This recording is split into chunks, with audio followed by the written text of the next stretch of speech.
Hello, my name is Mrs. Lapua, and today I'm going to be informing you about cyberbullying. Whether you're a student, a parent, a teacher, or a friend, this subject is one that is very important that you are aware of. Cyberbullying. Social media becomes the new schoolyard for youth. What is cyberbullying? Sending mean messages or threats to a person's email account or cell phone. Spreading rumors online or through text. Posting hurtful or threatening messages on social media sites. Pretending to be someone else online to hurt someone else. Taking unflattering pictures of a person and sending them through cell phones or the internet. And lastly, sexting or spreading sexual suggested pictures or messages about a person. Types of cyberbullying: exclusion, nation, gossip, harassment, cyberstalking, outing and trickery, cyber threats, flaming, anonymity, and masquerading. To summarize a few of these, exclusion means deliberately excluding somebody from being involved in a conversation or in something. Gossip is posting or sending gossip or fake news to damage one's reputation and relationships with friends, family, and acquaintances.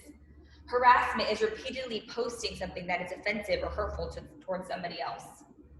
Cyberstalking is when you're posting or sending unwanting or imitating messages to people. Cyber threats is when you threaten somebody on the internet. And outing and trickery is tricking someone into revealing secrets or embarrassing facts about somebody else. Cyberbullying by the numbers. 33.1% of middle schools and 30.2% of high schools report disciplinary problems due to cyberbullying at least once a week or even daily. 1/3 of middle and high school students report dealing with cyberbullying at least once a week or daily. Within the past year, almost 1/3 of students with disabilities have experienced cyberbullying compared to the 20% of students without disabilities. 21% of girls compared to 7% of boys report being cyberbullied online or over text. Reports of cyberbullying increased to 15.3% during 2016 and 2017 school year, and that compares to the 11.5% during the 2014-15 school year. Students with disabilities are twice as likely to be victims of cyberbullying. 58% have not told their parents or an adult about something mean that has happened to them online. 42% of kids have been bullied while online, and 1 in 4 have had it happen to them more than once. 21% of students have been mean or been threatened by emails or messages.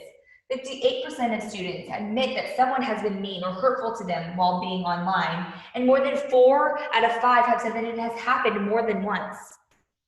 53% of kids admit having something mean or hurtful to another person has been said. 1 in 3 have said this more than once.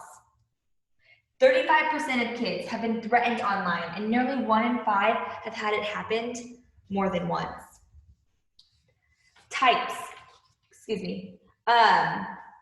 Who are the victims of cyberbullying?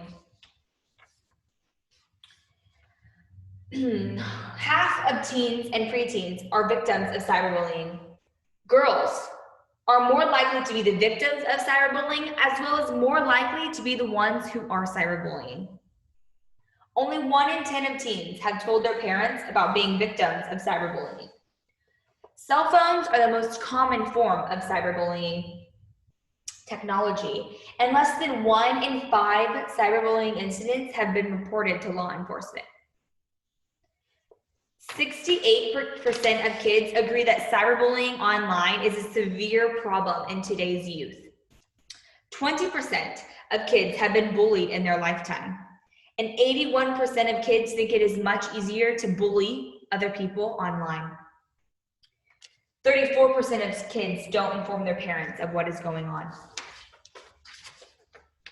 Students who are cyberbullied are more likely to use alcohol and drugs, to skip school, to experience in-person bullying, to be unwilling to attend school, receive poor grades, have lower self-esteem, and suffer from physical or health problems. There are 8 venues of cyberbullying. These venues are text messages, cell phone and photo video sharing, phone calls, email, chat room, instant messages, websites, cell phone apps. As you can see, most of these outlets are through cell phone technology, which is why cell phones, again, have been considered the leading cause of cyberbullying. 43% of students have been bullied while online, and 35% of kids have been threatened online, while 21% of kids have received mean or threatening email or other messages. How can parents protect their kids? Wait until your child is in high school to offer them a private phone or a private email. Have an open and positive relationship with your children so that they can trust you and come to you when they are having issues with other students. Wait until your child is in high school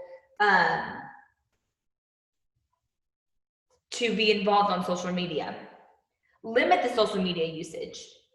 Download and save any and all abusive messages in order to show school and show law enforcement officers. And forbid your teens from ever sending mean messages. And even if somebody said something mean to them back, forbid them from responding negatively or rudely. Teach them that that is not okay to speak to someone that way. Advice for teens. Be the bigger person. Don't sink to their level. Don't share any personal information online or through text messages that could possibly humiliate you. Don't delete the messages in order to show proof. Try blocking cyberbullies that would send you hurtful messages. Tell an adult if you are being cyberbullied. Never give anybody your account passwords, even if they are your friends. And never open messages from people who are known bulliers. Safe book. You need to think. Think before you post. Only connect with your friends. Be kind to others. Don't share your passwords. Keep your settings private. Don't be hurtful towards other people. And lastly, before you use any of these social media platforms, it's extremely important to think. Is it true? Is it helpful? Is it inspiring? Is it necessary? And is it kind?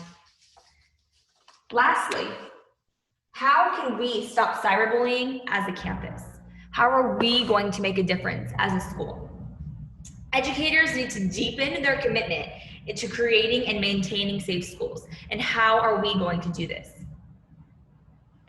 You should be familiar with your school's bullying policy. Since cyberbullying fits the traditional definition of bullying, your school's anti-bullying policy is always applied. You should always report cyberbullying immediately. Teach your students to report cyberbullying immediately. Always carefully preserve any evidence of cyberbullying, including text messages, voice messages, images, videos, web pages, and any other digital evidence that you can save. Recognize that students are sophisticated users of technology at a very young age. And cyberbullying is not just a high school issue, and it is very common in middle school and even late elementary ages. If you become aware of cyberbullying and fail to report it, you, as well as your school, may become subject to lawsuits. Some actions like threats of violence and distribution of explicit images do more than violate your school's bullying policy. They may be against the law, so you must report potential criminal actions by carefully following your school's policy. And lastly, your school should also update its acceptable use of policy to prevent cyberbullying happening in any location. I am now going to show a video that shares the definition of cyberbullying and tips to keep your school safe.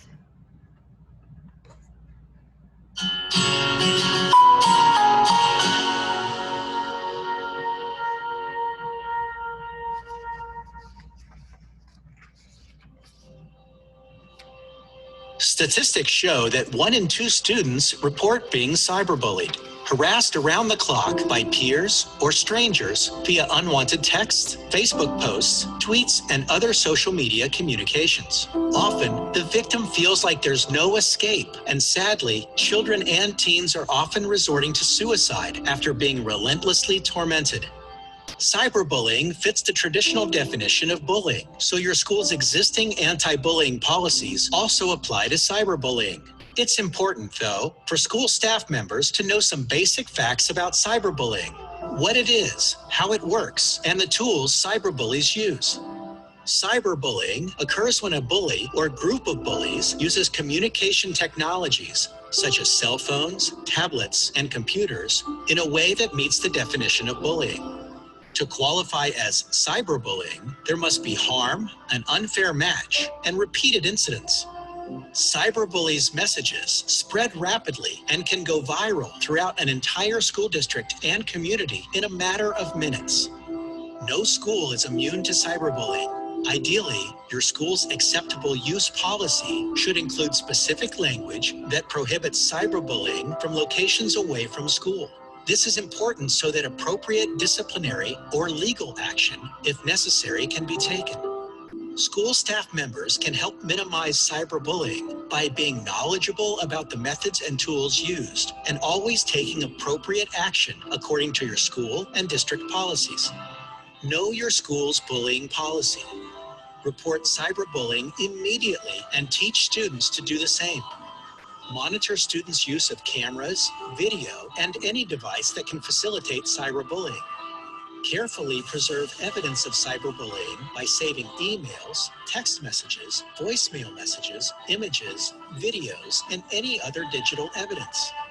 If you become aware of cyberbullying and fail to report it, you, as well as your school, may be sued. Some actions, such as threats of violence and distribution of explicit images, do more than just violate your school's bullying policy. They may also be against the law. Become familiar with anonymous and secret apps children and teens are using to cyberbully. When students have been bullied, they often believe they are the only one this is happening to and that no one else cares. In fact, they are not alone. It is not up to one person to end bullying, and it is never the responsibility of a child to change what is happening to them. No one deserves to be bullied. Everyone has a responsibility and a role to play as schools, parents, students, and the community work together for positive change. Together, we can make a difference.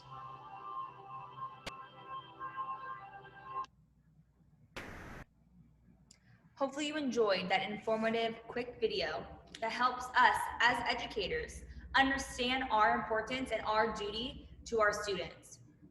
We never want them to feel alone. And we need, from the day that we meet our students, to ensure and insist and preach that cyberbullying and bullying in general is not accepted in our school. We are here to advocate for our students. We are here to make sure they all feel safe and they all feel welcomed in our classrooms. Teaching our students this confidence and teaching them that cyberbullying and being a bully is not okay can help limit and lessen the number of students that are bullying as well as those that are being bullied. We need to help change this occurrence of what is happening. And by doing all these things that I've just explained to you, we can do this. Lastly, some smart tips for students on how to handle online aggression. Reach out to a trusted adult. You don't have to be alone in aggression online. We are here to help you. Disengage. Ask, how can I bring this situation to an end? Log off and block harassers. Use privacy settings. Take screenshots. Be a positive influence. Don't like or share any negative posts. Report it. Most social media sites have anonymous reporting systems. Emphasize. Before you post anything negative and to somebody, think about how you would feel if this was happening to you. It is not your fault. If you are a victim of online aggression, it is not your fault. You are not the reason this is happening. And lastly, be a friend. If you see someone being picked on online, be a friend to them. Comfort them. Help them. Be the difference. Be the change. Thank you, and I hope you enjoyed this presentation by Mrs. Lapua on cyberbullying and its effects on students in today's society.